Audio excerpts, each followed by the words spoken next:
Hi, welcome to Science Hangout from Science Mission. We have today Dr. Stephen Roberts, Assistant Professor of Molecular Biosciences from Washington State University is with us. Dr. Roberts has won several awards in his short career. So he won in 2002 Barry M. Goldwater National Scholarship. So he won various Best Poster and Oral Presentation awards in several conferences. He was the 2012 Research Excellence Award winner, FAIR Award. In 2012, NIEHS Paper of the Year. He also won in 2013 Best Poster Presentation in NIEHS Science Day.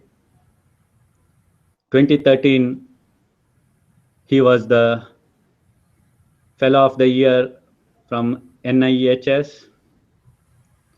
He also has published several very well recognized publications in very well known journals. Welcome, Dr. Roberts. Thanks for having me. So can you please talk about yourself, your background, and your research interests? So I have been an assistant professor at Washington State for about 1.5 years. Before that, I did my PhD degree at the University of North Carolina in Chapel Hill, North Carolina, where I was a student of Dr. Dale Ramsden and studied DNA double-strand break repair by non-homologous end joining. After that, I moved to NIEHS, the National Institute of Environmental Health Sciences, which is an NIH institute, National Institute of Health, for my postdoc. And I worked with Dr. Dimitri Gordinian there for about 5 years. And there I studied, worked on a variety of projects looking at how DNA damaging agents can induce kind of regional hypermutation in yeast genome models. And from that work, which is some of what I'll talk a little bit about today in my presentation, we were one of the initial groups that highlighted that mutagenesis of single-stranded DNA by APOBEC cytidine deaminases was a significant source of mutation during development. From there, I've moved now to Washington State. I still have been maintaining my interests in DNA damage, DNA repair, and mutagenesis and how that relates to carcinogenesis. Some of the aspects that we're working on are continuing to investigate how these APOBEC cytidine deaminases are able to induce mutations in human chromosomes during cancer development. But we're also pursuing other aspects of other DNA damage, other mutagenic processes that occur within somatic cells. Okay.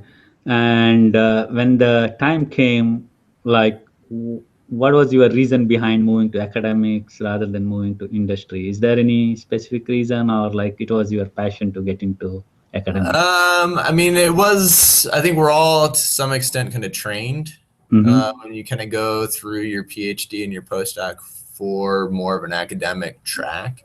But kind of having the ability to kind of work on topics and questions that I find particularly interesting, and not necessarily to have a commercial endpoint to it, was something that I was drawn to. So that's a situation where having a position in an academic institute kind of facilitates that. As well as I really enjoy interacting with other scientists and other students and mentoring them. So that aspect of having an academic position kind of drew me as well. And I was fortunate enough with kind of my publication record and my ability to get some grants as a postdoctoral fellow to really have the credentials to actually move into a faculty position. Okay. And like, do you have any mentors, supporters who helped you in your brief career so far? Yeah, I mean, I mentioned both of them right now. Mm-hmm. I'm still in contact with my PhD advisor, Dale Ramsden, Mm-hmm. as well as my postdoctoral advisor, Dimitri Gordinian. Mm-hmm. They've kind of provided a wealth of support Mm-hmm. for me, not only as I was their student, but also in kind of developing my own lab. Mm-hmm. And so they've been incredibly helpful. And Mm-hmm. I've been very, very fortunate to have people like them kind of to work for people like them who are kind of the highest integrity Uh-huh. and highest support for their students. Mm-hmm. So they're certainly tops on my list as far as scientific mentors. Mm-hmm. Similarly, here at WSU, we have a great department of people that work on similar aspects of DNA repair and mutagenesis, which Mm-hmm. has been nice to kind of fall into a department where I have more senior faculty members who kind of have experienced what it takes to run a lab Uh-huh. and kind of experienced how um, to essentially kind of develop your ideas and develop your grants. Mm-hmm. So certainly people like Mick Smurden here at WSU has been a great source of support and advice, as well as my next door neighbors are Jerry Hasselt and Pat Hunt, and they're great for kind of discussing really the intricacies of not only the science, but kind of how to develop a lab as a young investigator. Okay. And I know you are busy, but can you talk a little bit about your hobbies? Like, I mean, like, if you find some time, how would you spend those time? I mean, I have some hobbies. I also have 3 kids. So right now it's when I'm not Okay. working, my 3 kids are kind of my hobby. Uh-huh.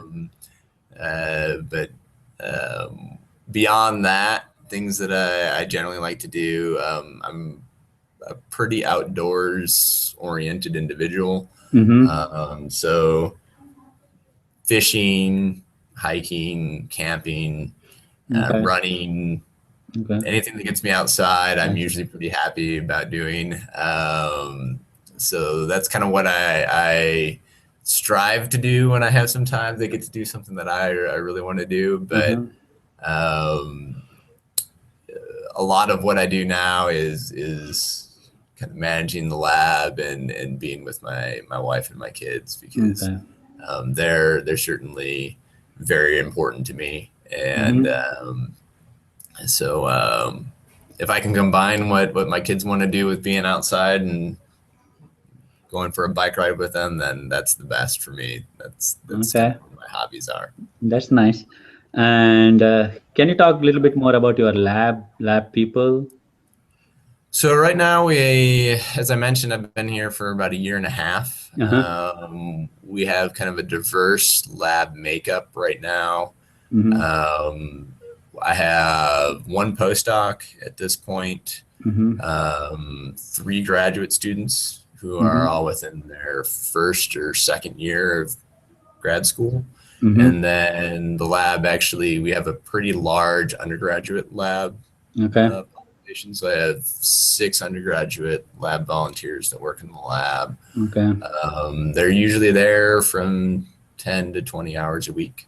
Wow. So they're great to have in the lab, Mm-hmm. and they really contribute a lot. Mm-hmm. So we actually have a relatively large lab for, I think, the amount of time that we've been here. Mm-hmm. And that's kind of been nice because everyone seems to kind of get along, and it's got a little bit of a kind of a family feel to it, where everybody's working hard towards common goals. That's good. And are they working on different projects? Like, can you talk a little bit before you start presenting your work? So pretty much all of my undergraduates tend to work alongside of the graduate students and the postdocs. Uh-huh. They have a little bit of their own kind of portion of the project that they can work on. The idea being is that I really want them to have the experience of what it is to really do scientific research as opposed to just working on learning a technique. Yeah. So I try to tailor it that way, but they are also working, like their little portion is part of the larger project that a graduate student or a postdoc is working on, so that they can also get kind of that direct mentorship and support for kind of the kind of experiments that they're actually working on. Okay. All of the graduate students and postdocs have their individual projects that they're working on. My postdoc actually has more than one, which I'm sure most postdocs do.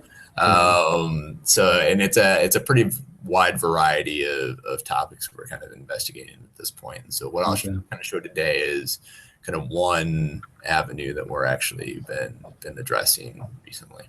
Okay. Please go ahead and present your work, what you are. Okay. All right. So let me check here 1 second.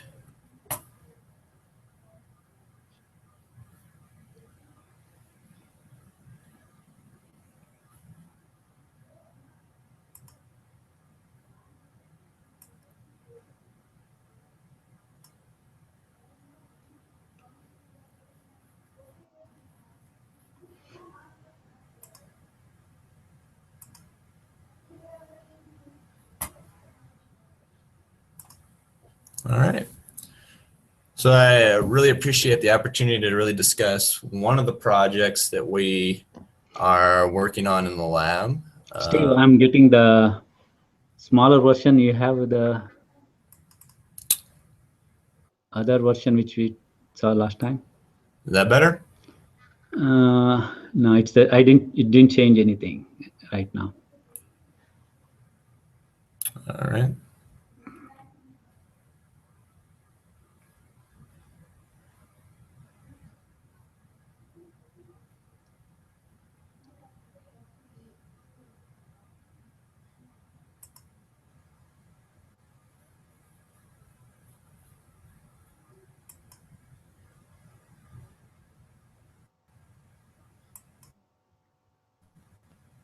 Is that working?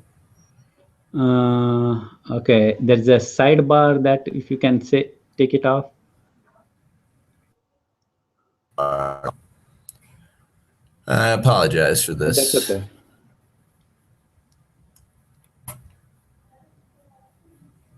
Here's what I'll do.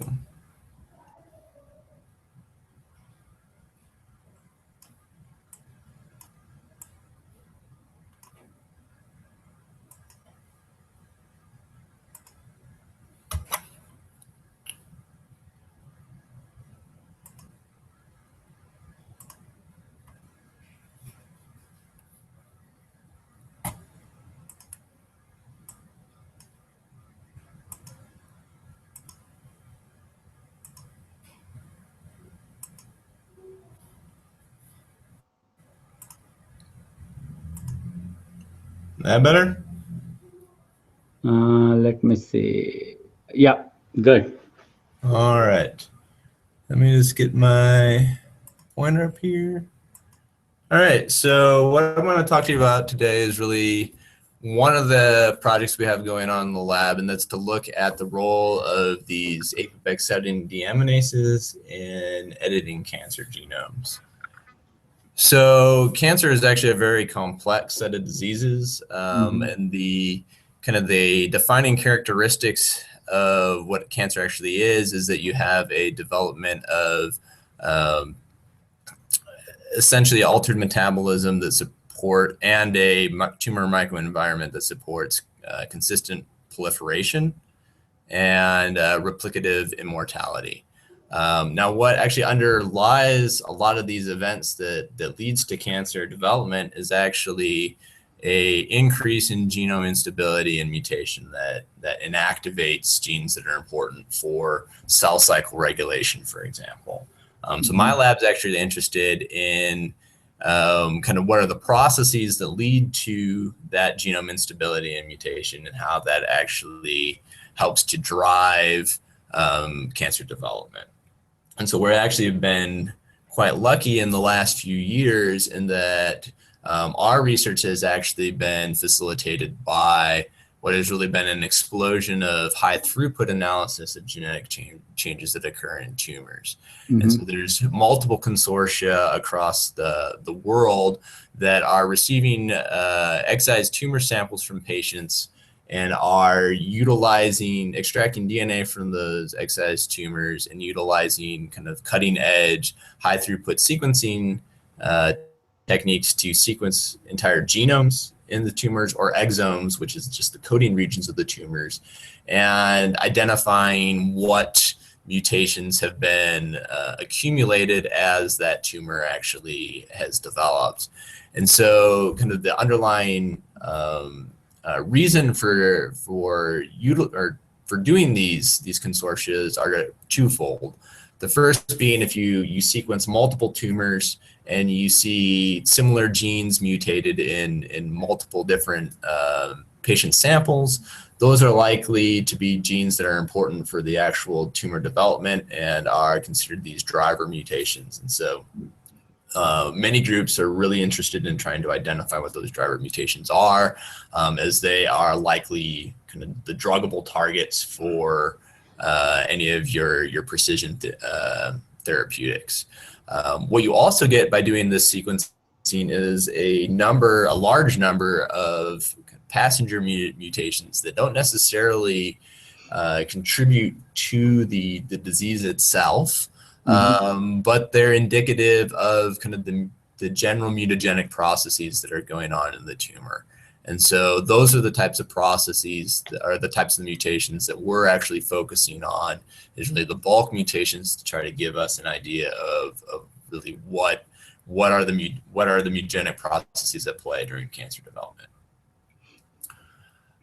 So when you actually sequence a human tumor, what you see is something like this circus plot here, which is a circular depiction of a human tumor genome, where each one of the 24 human chromosomes are on this outside ring. And then on the internal portion, what you'll see are in purple are translocation sites between chromosomes. In green, you have the sites of deletions within chromosomes.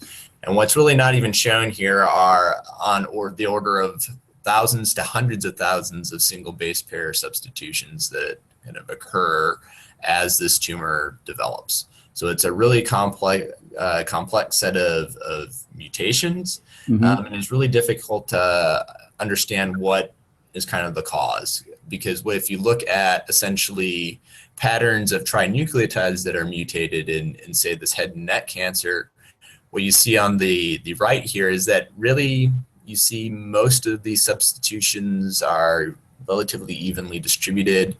There's not really a clear-cut way to group mutations based upon a given pattern or process. So one of the key questions that we've kind of been working with over the past few years is really, how do you essentially group mutations that are by the same process, and how do you determine the cause?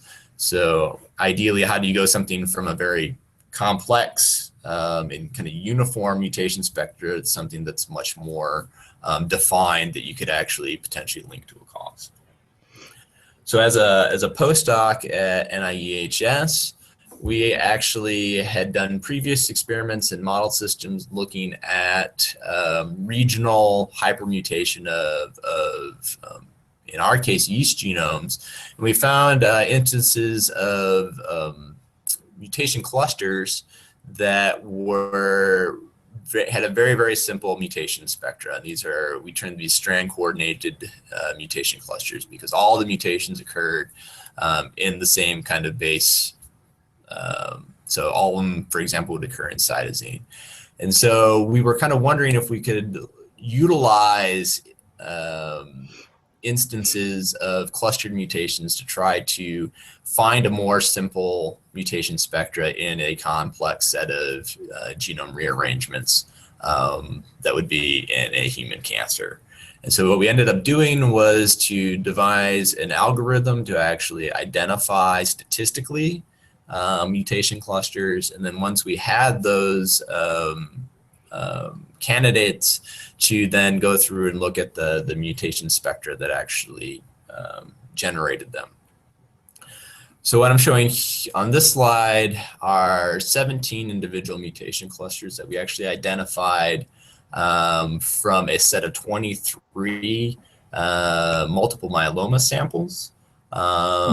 So these again were identified using a statistical algorithm to say that the distribution of mutations in this kind of 12 kilobase region of a genome was much higher than what you expected by random.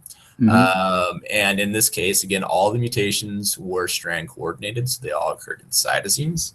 And we decided then to look for specific sequence contexts that these mutations might be occurring in. And we were actually really surprised when we saw this because we noticed right away that about 84% of these mutated cytosines were preceded by a thymine.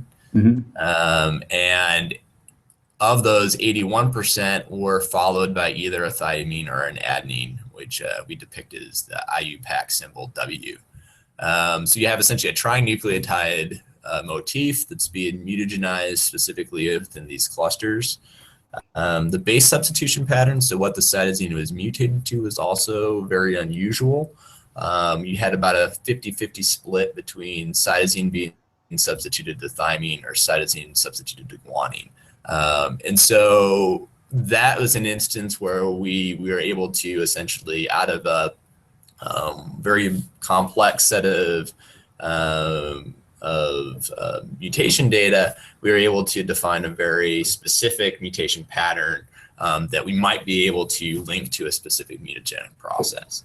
And luckily for us, by looking through the literature, we had actually found that there was a group of enzymes that actually had been really well studied for their roles in innate immune responses against retroviruses. And these are these APOBEC cytidine deaminases that can essentially generate the mutation spectra that we were seeing in our mutation clusters. So they had been designed, or their mutagenic properties had been assessed within kind of retroviral elements, and they function in a sequence-specific manner to target this TCA or TCT sequences. And some work that we and others had shown previously that when you essentially allow these enzymes to work on single-stranded DNA, they produce about a 50-50 distribution of C to T and C to G substitutions. So based upon this, we hypothesized that these enzymes, these APOBEC enzymes, were actually the source of these clustered mutations in human cancers, that they were essentially being dysregulated. We were, of course, not the only people that have now reported this. At the same time, we published our results in Molecular Cell in 2012. Mike Stratton's group out of the Sanger Institute in the UK published 21 whole genome sequence breast cancers.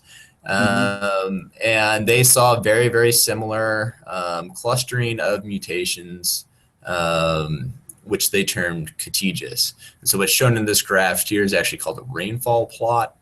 You have the intermutational distance, so the distance between two neighboring mutations on the y-axis, and then you have the number of the neighboring of each mutation on the x-axis. So in general, most of your mutations in these breast cancer genomes are separated by about a megabase. But then you have groups of mutations down here on the lower portion that I've highlighted in red, where the mutations are separated by as little as 100 base pairs. And again, these have a very, very similar mutation pattern to what we saw in our mutation clusters, with this overrepresentation of TCA and TCT trinucleotides and the substitution pattern of C to T and C to G. So the Stratton group, like us, also proposed that these mutation clusters were being caused by these APOBEC cytidine deaminases being dysregulated. So the APOBEC family is actually a very large family in humans. You have 9 APOBECs that have been reported to be catalytically active. There's actually 11 in total, and 2 of them are supposedly catalytically inactive. AID which is activation-induced cytidine deaminase, is kind of the founding evolutionary member, and it's involved in generation of your adaptive immune response, so your antibody production in B cells. You have APOBEC1, which has been reported to be involved in RNA editing of lipoprotein during lipoprotein metabolism. And then you have this APOBEC3 family of enzymes, which are your innate immune sentinels. And so these enzymes, what they normally do is if you have a retrovirus or a retrotransposon that gets activated during in a cell, they recognize a single-stranded DNA intermediate in that retroelement's life cycle and hypermutate it so that it becomes inactive. So we actually believe that these enzymes, and particularly APOBEC3A and 3B, are the likely candidates for essentially being dysregulated during cancer development and accidentally hypermutagenizing the host chromosomal DNA. As I mentioned earlier, the biochemistry of these enzymes is that they deaminate cytosine to uridine. And so if you essentially left this uridine within a single-stranded DNA and you tried to replicate it, that would result in a C to T substitution. They do this they mutagenize this in a sequence-specific manner where they target TCA and TCT. And you can generate C to G substitutions by essentially glycolytic excision of this deoxyuridine base and conversion to an abasic site, which then allows the Rev1 cytosine transferase to incorporate cytosine across from the abasic site, leading to C to G substitutions. So upon identifying these enzymes as a source of mutagenesis, of clustered mutagenesis in human cancers, we actually then wanted to go a little bit further and assess really how much are they responsible for all the mutations that are actually occurring in a variety of human cancers. So what we decided to do is to take advantage of the database of somatic mutations that's available through the Cancer Genome Atlas. So this is a effort spearheaded in part by NIH institutes and the National Cancer Institute, as well as NHGRI, to essentially collect and sequence the exomes of on the order of 500 individual tumors from about 20 different tumor types.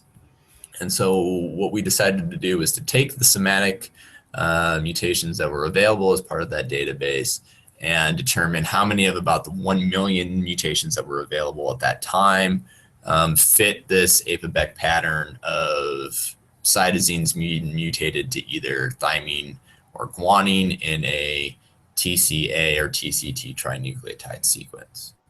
And when we did this, we essentially were able to design a statistical analysis for overrepresentation of these types of mutations based upon what you would expect by random mutagenesis. And what you can kind of see in these pie charts are the number of different tumor samples that have an elevated amount of mutations consistent with APOBEC mutagenesis. And you get really a pretty stark separation of this mutagenesis with cancer type. So down in black are essentially tumor samples where we can't detect any evidence of elevated APOBEC mutagenesis. But then when you look at these colored portions of the pie chart, those are essentially statistically elevated APOBEC mutagenesis, with red being about 5-fold higher mutagenesis than what you would expect by random. And so the cancer types that are particularly targeted are things like cervical cancer, bladder cancer, head and neck cancer, breast cancer, and 2 lung cancers, so lung adenocarcinoma, lung squamous cell carcinoma.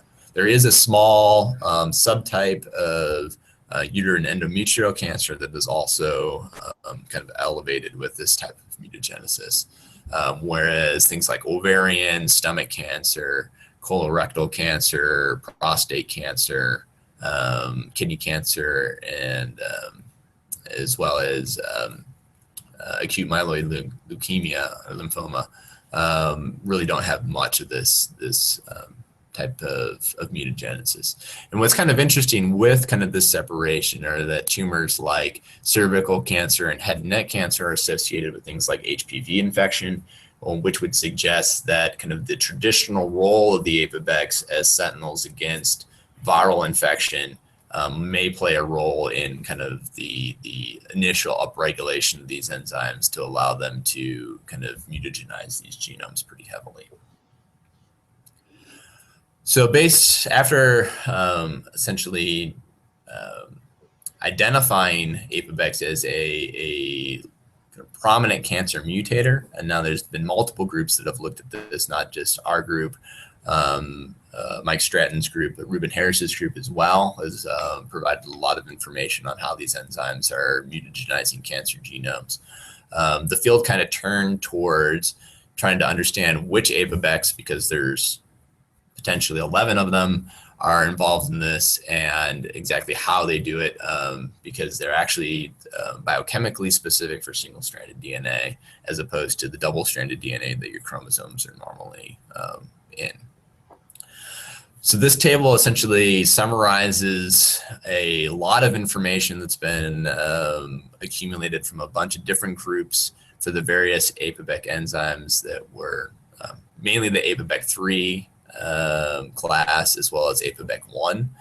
And it looks at what its preferred sequence motif is, where they're localized in the cell, and whether they've been reported to have essentially the ability to mutagenize chromosomal DNA, specifically in humans, and then also whether it's been assessed if their expression level by RNA-seq actually correlates with the amount of mutations we actually see in tumors.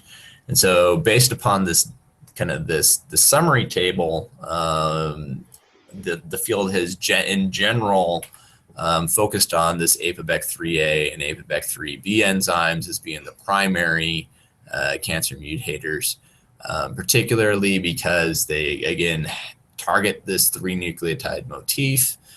They have access to the nucleus, which would be important for something that's mutagenizing chromosomes as opposed to a virus that may be residing in the cytoplasm. A lot of model studies have shown that they do have the capacity to mutate nuclear DNA as well as human DNA. And then both of these enzymes have been shown that their mRNA expression level correlates to some extent with the amount of these mutations actually occurring in tumors.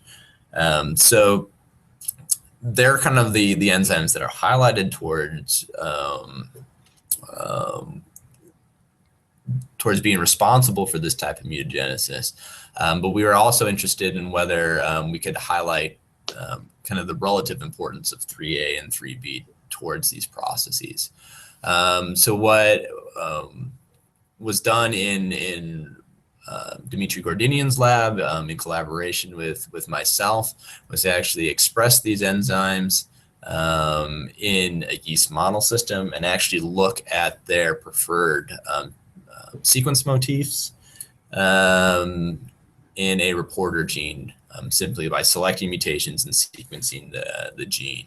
And so Kin Chan, who is in Dimitri's lab, essentially identified that while they did prefer these trinucleotide motifs of TCA or TCT, If you look specifically at the TCA mutations, you actually had a diametrically opposed favored base for this -2 position. So it's actually an extended motif now, where you actually have a 4 base motif instead of a 3 base motif, where APOBEC 3A actually prefers a C to T, a C or T in this -2 position, whereas APOBEC 3B prefers a G or an A.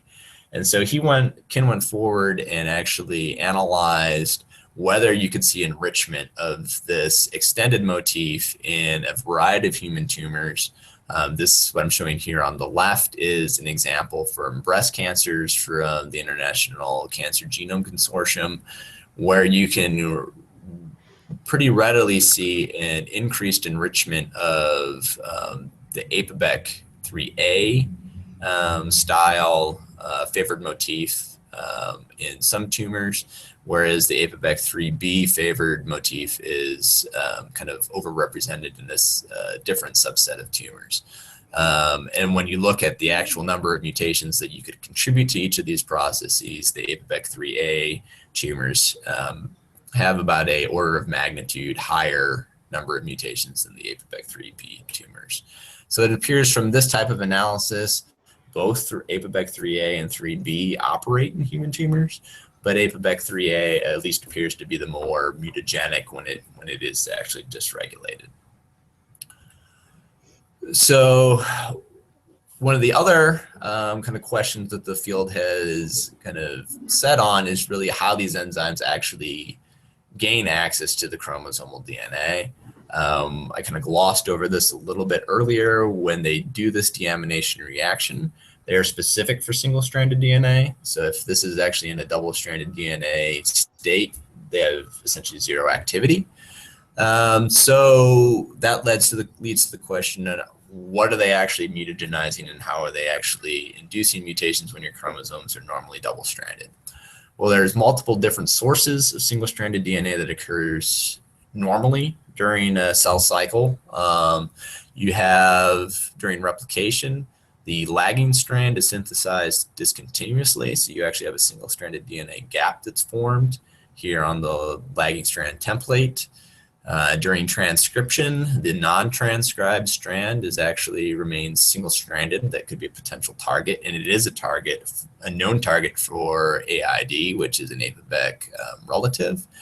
Or if you have things like a DNA double-strand break and you need to repair that break, the actual repair process can generate single-stranded DNA, in this case by enzymatic removal of one of the DNA strands before homologous recombination. So those are all potential sources of single-stranded DNA in the cell. And so what we wanted to do was to actually, again, utilize a yeast-based model where we could express APOBEC 3A or APOBEC 3B in the system. Again, in part, we focused on these two enzymes because they're the more likely ones that are actually causing the mutations in tumors. And so we could express these enzymes in our yeast, select for mutations in a mutation reporter gene that's CAN1, and sequence these genes. Now, if they're specifically targeting a single strand and a single target, within our reporter, what we would expect to see is only one of the DNA strands being mutagenized. So for example, our reporter in this location is actually being transcribed to the right here. And that would create single-stranded DNA on the top of this transcription bubble in this gene. And so if you deaminate this, you would expect essentially to see C to T substitutions as the primary mutagenic output if transcription is actively being targeted. And we did see a skewing when we actually looked at what the substitutions were in this reporter gene, favoring of one strand being mutagenized versus the other. But it wasn't C being favored, it was actually G, which would suggest it was this bottom strand that was actually being deaminated by the enzymes. So it is, at least in this position, highly unlikely that transcription is actually being the target of these enzymes. kind of fortunately for us, the position of this CAN1 gene was only 16 kb away from a well-defined origin of replication. And so if you were to essentially be targeting replication as it passed through this gene, the direction of the replication fork would actually render the bottom DNA strand the lagging strand. And so you would be deaminating, again, this bottom strand, which you would expect would produce G to A substitutions, which would again explain the results we're seeing here with APOBEC 3A and 3B, producing more G to A than C to T substitutions. So to kind of validate that replication was a likely target, what we decided to do is actually to move the position of this CAN1 gene to the opposite side of the same origin of replication. That will change the direction of the fork through the gene and make it so that the lagging strand template is actually the top DNA strand. And so now you would expect that if the APOBECs are targeting this strand, that they will be deaminating this top strand and produce C to T substitutions, which is exactly what we saw. Again, verifying that within this region of the genome, these enzymes are primarily targeting replication. We went a little bit further then and wanted to assess whether this is the pattern across the whole genome. And so what we're showing here is the position of mutations that were induced by APOBEC 3A in these yeasts that have been propagated for about 3 months.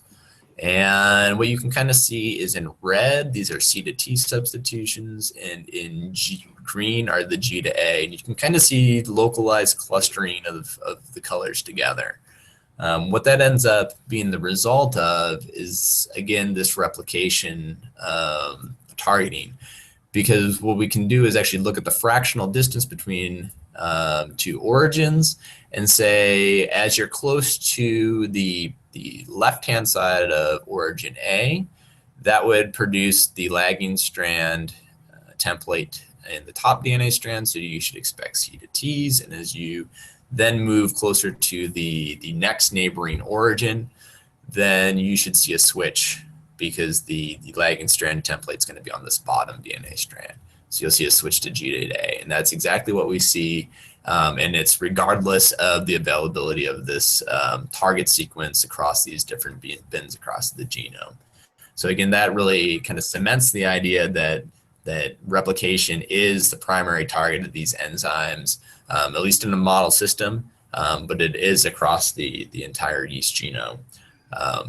Kind of supporting this further, at the same time we published our work in the journal Cell Reports.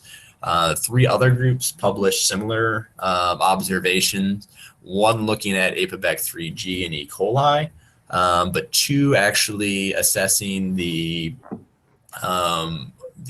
relationship of cancer APOBEC mutations in cancer to the direction of replication across cancer genomes. So these groups, both the Nikolaev group and Gadi Getz's group at the Broad Institute, both saw a correlation with the APOBEC mutations favoring targeting of a lagging strand, what would be predicted to be a lagging strand template in the cancer genome. So it, again, kind of supports the ability of our research in a model system to be extrapolate that to the cancer system and actually pretty well explain how these enzymes are actually mutagenizing the genome. Now, what this actually then suggests is that these enzymes are actually, during cancer development, capitalizing on the fact that tumors are highly proliferative. Because if you have upregulation of a APOBEC enzyme during a normal tissue, there's a reasonable chance that, one, the cell may not be actively replicating, so you would induce no DNA damage in that case. Or if it were replicating and an APOBEC got activated, there's a reasonable chance that that cell is eventually going to have a limited lifespan and die. And so if you try to sequence an actual amount of tissue from normal tissue, what you're going to end up seeing is very little mutation in a stable genome. However, in an actual tumor tissue, the fact that if you have tumor cells that are constantly dividing and constantly exposing the single-stranded DNA, and you have essentially period of time over which these APOBECs are dysregulated, you're going to by the number of cell divisions, you're going to amass a much higher amount of mutations when you essentially sequence this tumor, and you'll have this mutated genome. Now, cancers are actually have enough problems because of their highly replicative that it almost makes matters worse than just a simple, well, the tumor is replicating that exposes single-stranded DNA substrate. And that's because once you start having oncogene activation, so you actually start moving towards the process of creating a tumor, these oncogenes are frequently involved in essentially licensing the replication, licensing origins, and kind of regulating the cell cycle and replication. So what you frequently see in tumors is a phenomenon termed replication stress, where you can have more origins fired than what you need, under firing, which causes problems with long replication tracks, and origin re-firing, where you actually have a DNA that's hyper-replicated. So all of these types of events can actually cause problems with forming increased amounts of single-stranded DNA, either through exhaustion of replication factors that protect single-stranded DNA, or formation of head-to-tail collisions, long replication tracks that can be prone to, in themselves, forming double-strand breaks that may, in turn, also increase single-stranded DNA formation. So one of the things we actually wanted to look at then, using our yeast model system, was whether we could find evidence that replication stress may also increase this. So we actually looked at two different ways to model this. One would be to model replication factor depletion, using hypomorphic alleles of the single-stranded binding protein RPA, or using the deletion of factors that are involved in replication fork stability. This would be TOF1. Or we can use drugs that deplete DNTP pools in the cell replication, which would be hydroxyurea, and it's a kind of a well-known, well-established model of replication stress. And so in either case, whether we use essentially a genetic means to deplete replication factors or a chemical means, we can see a synergistic increase in the amount of mutagenesis mediated by these APOBEC enzymes. Again, suggesting that this may be part of the equation in mutagenizing these cancer genomes. Finally, when we actually sequence these CAN mutants that were induced by APOBECs in replication stress conditions, we actually started seeing something we were actually very familiar with, which is the formation of what appears to be mutation clusters. So we have evidence now of individual CAN mutants that, instead of having one mutation in them, have up to 6. And this, again, is reminiscent of these types of mutation clusters that are kind of commonly referred to as contagious now. So the replication stress itself may provide a means that these types of events may actually be occurring in human tumors. So really what I've kind of summarized in my talk today, it was kind of highlighted the utility of these mutation clusters in identifying mutagenic processes that operate in cancer, that we have identified, again, these APOBEC enzymes as one of the most prominent sources of mutation in multiple tumor types. This can even be subtype specific. So in breast cancers, for example, the HER2-enriched subtype seems to be more prone to this type of mutagenesis. And work from Tim Fenton's lab has actually shown that these enzymes can be responsible for oncogenic activation, primarily of the PIK3CA oncogene. APOBEC 3A and 3B are the primary cancer mutators. 3A appears to be more potent in tumors, and that these enzymes are actually doing this by targeting kind of the lagging strand template during DNA replication, which can be made worse by the application of replication stress. kind of where we see the field going kind of in the future is that it appears that not all APOBEC-induced lesions are actually mutagenic. So it'll be kind of interesting to see how these lesions are actually kind of processed and repaired, potentially into double-strand breaks. Why do some tumors have a higher presence of APOBEC signature mutations than others? Some of it may be due to APOBEC expression, the amount of single-stranded DNA, or potentially upregulation be due to maybe a viral infection. Several groups are actually actively investigating whether these APOBEC enzymes may have utility as a therapeutic target for cancer. And we're also interested in whether there are other causes of cancer hypermutation and whether we can kind of utilize this approach or other approaches to highlight other mutagenic mechanisms that are important for cancer development. One aspect of that may be of great utility would be to generate databases of mutation signatures that we can then compare to really the database of cancer mutations that's already available. And then I have a lot of collaborators and my lab that I should acknowledge, as well as funding from NIH and the Department of Defense. Great. All right. Thank you so much, Dr. Yeah, Robert. thank you. It's a pretty nice presentation. So I appreciate it. yeah, I have one or two questions, if you don't mind. Yes. There are like lots of other, like as you mentioned, there are other various factors, right? Like involved in development of cancer. Like there is like so-called obesity, and there are various other enzymes during various conditions. Is there any link between some of these different factors, protein-protein interactions, or some like with your APOBEC? So that's something that I think we would be interested to look at, and it's something that hasn't been done really systematically at this point. Mm-hmm. The biggest link that people have really identified has been a link to this to essentially HPV infection status for head and neck cancers and cervical cancers. But again, it's one of these